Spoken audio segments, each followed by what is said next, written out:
Hello students, today I have come up with the next part of P block elements.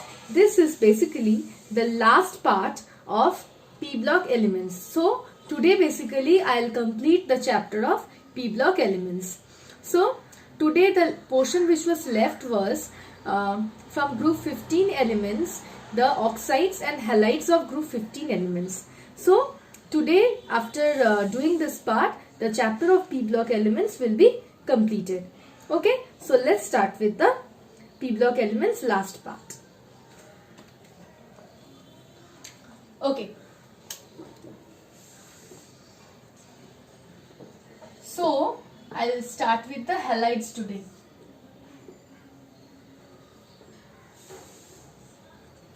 There are two categories of halides.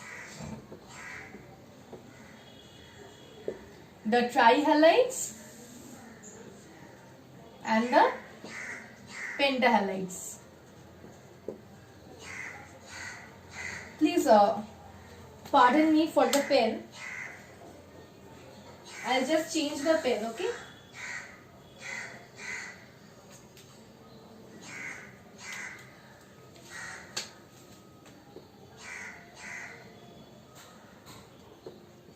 Okay.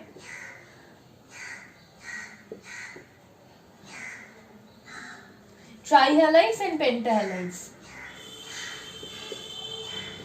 Trihalides are of the type MX3 and pentahalides are of the type MX5, where M is the group 15 elements and X is the halogen atom. Okay, so trihalides and pentahalides.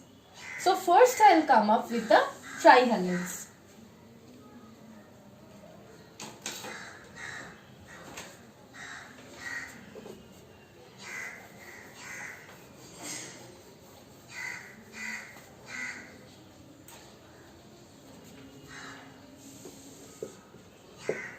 The trihalides. So, if I come to the structure of the trihalides,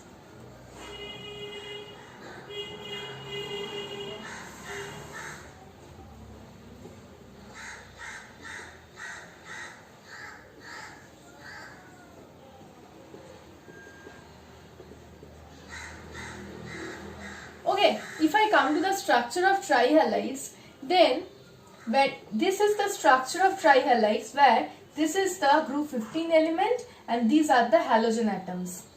Now the group 15 elements here is sp3 hybridized. So you can say the ideal structure for sp3 hybridization is tetrahedral. So the ideal structure of trihalides is tetrahedral. But you can see that here is one lone pair of electron, due to which lone pair bond pair repulsion will occur, and the actual structure will differ from the ideal structure, and the actual structure will be pyramidal. The bonds between the group 15 elements and halogens is basically covalent. Okay, so these are the trihalides having pyramidal structure. Okay, now the trihalides generally undergo hydrolysis. The trihalides will undergo hydrolysis, but there is an exception. Which are the exceptions? Exceptions are nitrogen trifluoride and bismuth trifluoride. They will not undergo hydrolysis with water, but the other trihalides will undergo hydrolysis with water. Now I will give you the example of reactions of trichlorides with water. Hydrolysis of trichlorides. Okay, hydrolysis of trichlorides with water. But remember one thing, the products will be different for different chlorides, but all the trichlorides will undergo hydrolysis with water. Let's come to the reactions.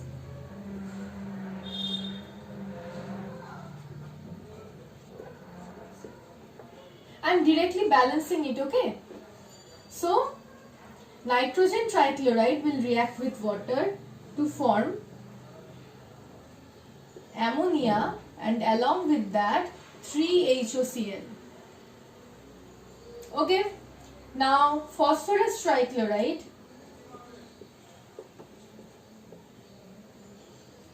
will undergo hydrolysis to form phosphorus acid and along with that HCl.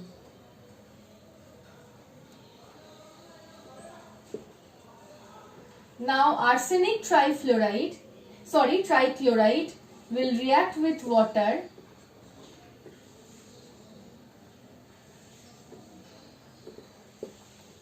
arsenic oxide and along with that HCl. Okay? Antimony trichloride will react with water to form antimony oxychloride and along with that HCl. And lastly, bismuth trichloride will react with water to form bismuth oxychloride and along with that HCl. Okay, now in your notes which I will provide, there is a mistyping here. Okay, please, there will be 2 HCl and in your study material it is given only HCl. So please do the correction of HCl here. Okay, in the reaction which I have given in your study material it is not balanced, but here it will be 2 HCl. So please do the balancing part there. Please do the correction there. Okay, so these are the hydrolysis reactions of the trichlorides. Okay. Okay, so next part which I will come to is that how they act as Lewis acids.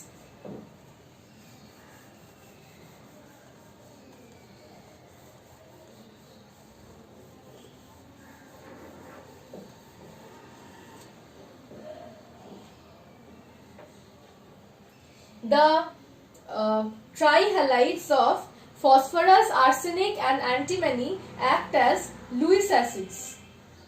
Okay, but remember mainly the trifluorides will act as Lewis acids.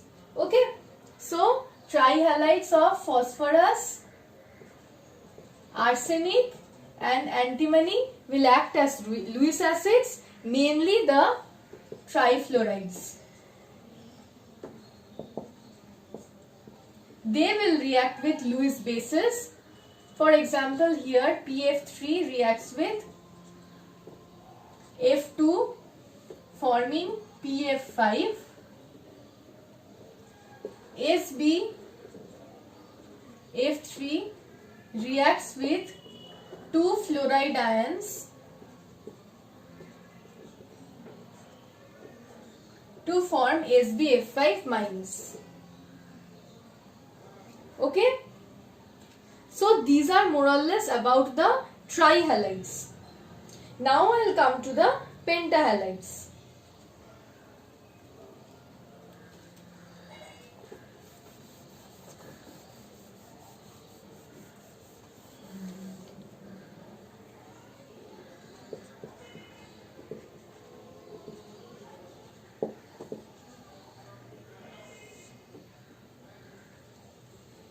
In the pentahalides, remember that nitrogen will not form pentahalides. Why nitrogen will not form pentahalides? Because in nitrogen, the ground state is 2s2, 2p3.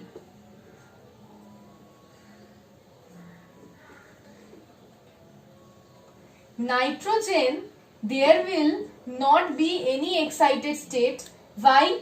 Because there is no energetically accessible vacant d orbital.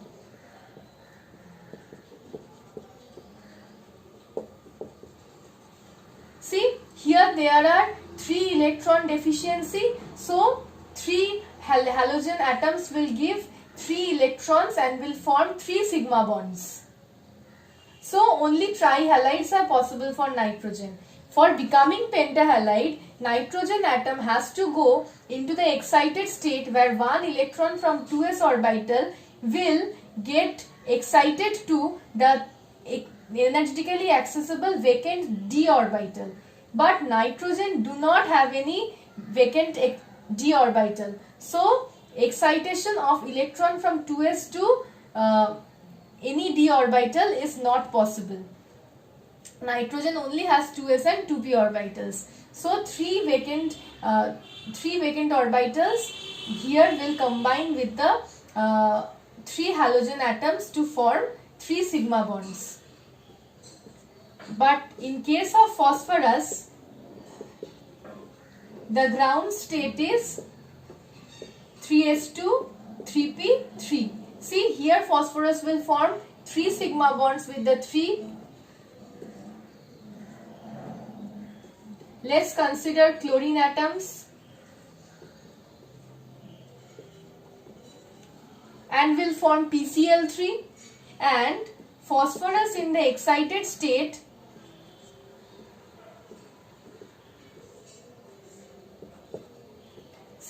phosphorus has energetically accessible vacant d orbitals. So one electron from 3s will get excited to 3d orbital. So see, here 5 sigma bonds can be formed by 5 halogen atoms.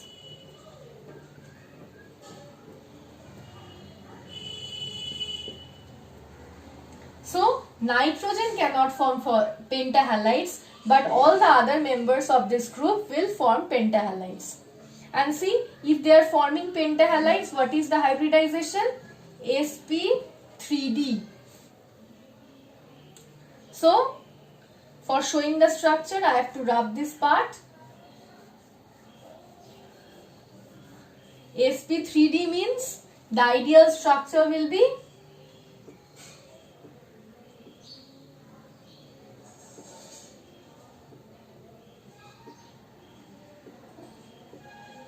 trigonal bipyramidal. So the ideal structure is trigonal bipyramidal, and see, there is no lone pair of electrons on this phosphorus atom. So the actual structure and the ideal structure will be same, which is trigonal bipyramidal for the pentahalides.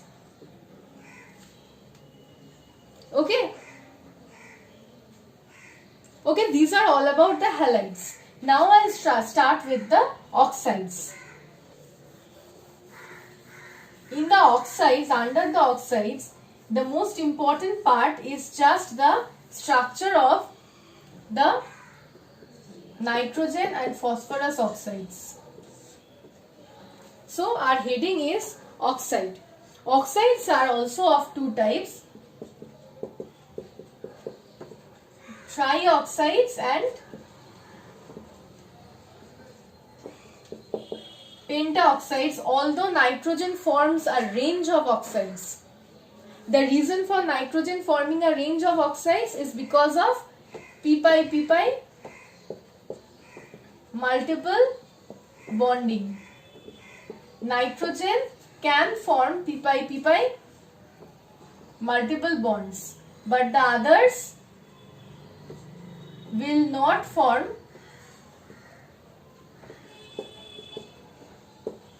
p-pi multiple bonds. So nitrogen forms a range of oxides with different structures, whereas the others will not form p-pi multiple bonds, so they generally have a cage structure.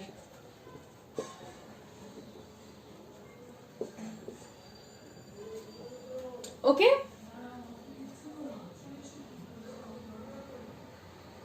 Now let's come to the trioxides. The trioxides are nothing to be explained much, but still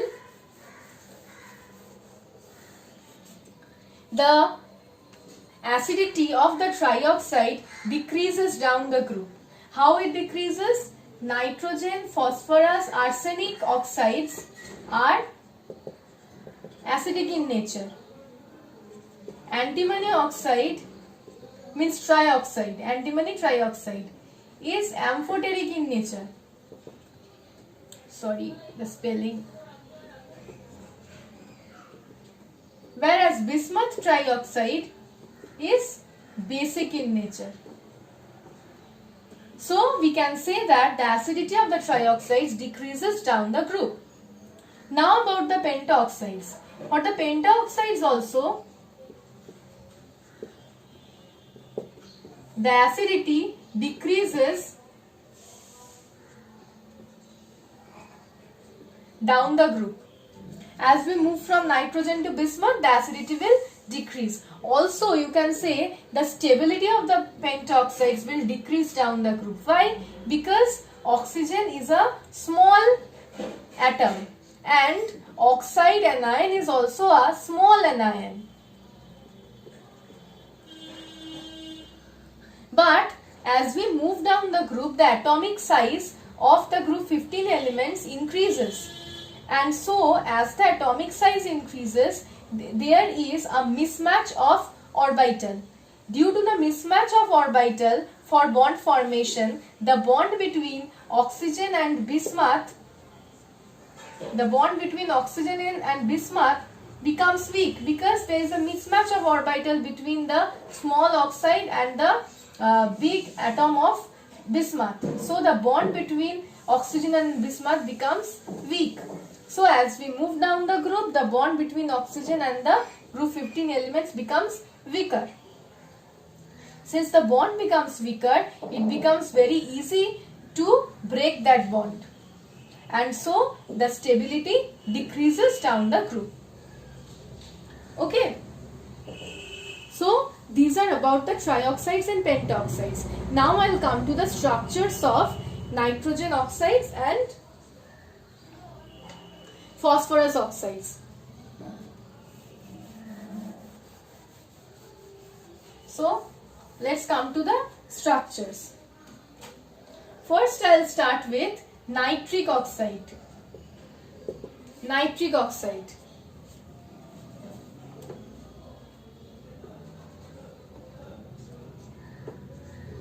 This is the structure of nitric oxide.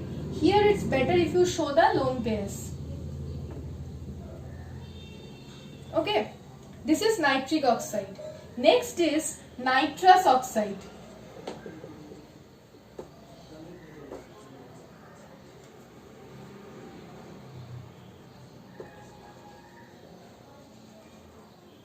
This is the structure of nitrous oxide.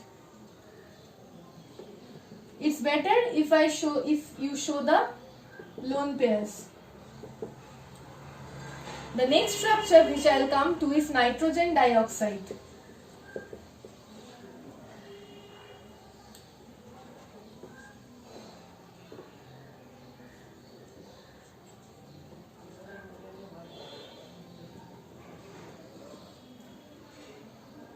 The next structure is dinitrogen trioxide.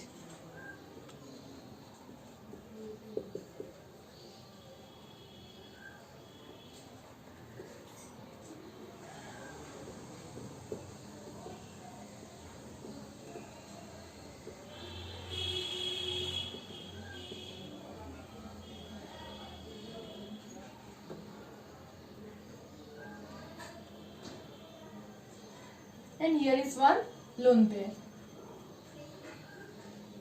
Okay. Let's rub the board, then I'll show the other two structures.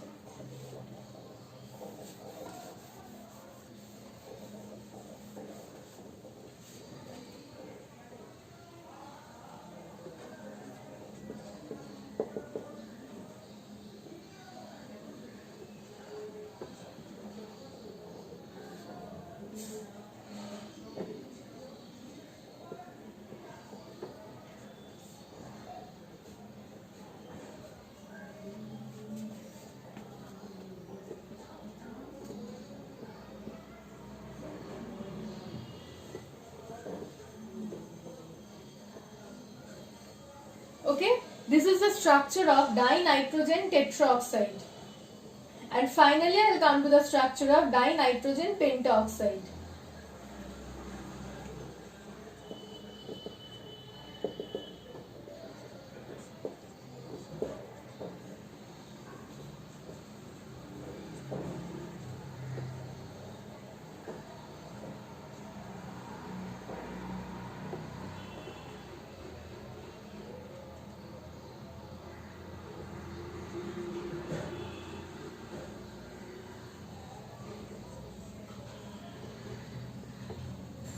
Okay, so this is the structure of dinitrogen pentoxide.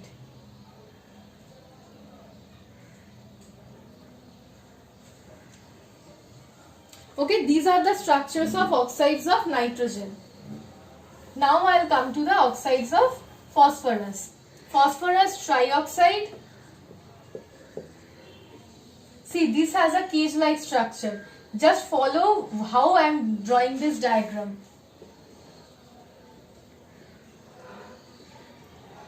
Like benzene, there will be 6 corners. In the 6 corners, you will put alternatively phosphorus and oxygen. Phosphorus, oxygen, phosphorus, oxygen, phosphorus, oxygen. And give all the bonds accordingly except this bond. With this phosphorus, there will be another oxygen. It will bind with another phosphorus. Now you can show this bond.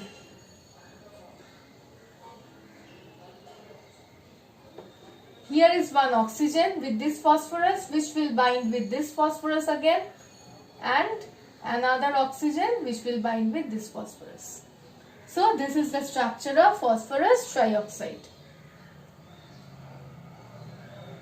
Now for coming to the structure of phosphorus pentoxide, only what you will have to do, just give double bonds with the 4 phosphorus atoms and give and put the oxygen atom. 4 double bond oxygen with the 4 phosphorus present. This is one phosphorus, this is the other phosphorus, third phosphorus and fourth. All the 4 phosphorus atoms will be attached with the with each of the oxygen atoms with double bonds. This is the structure of phosphorus pentoxide. So basically by this I have completed the chapter of your P block elements. The next chapter which I will start is your coordination compounds. Okay, thank you.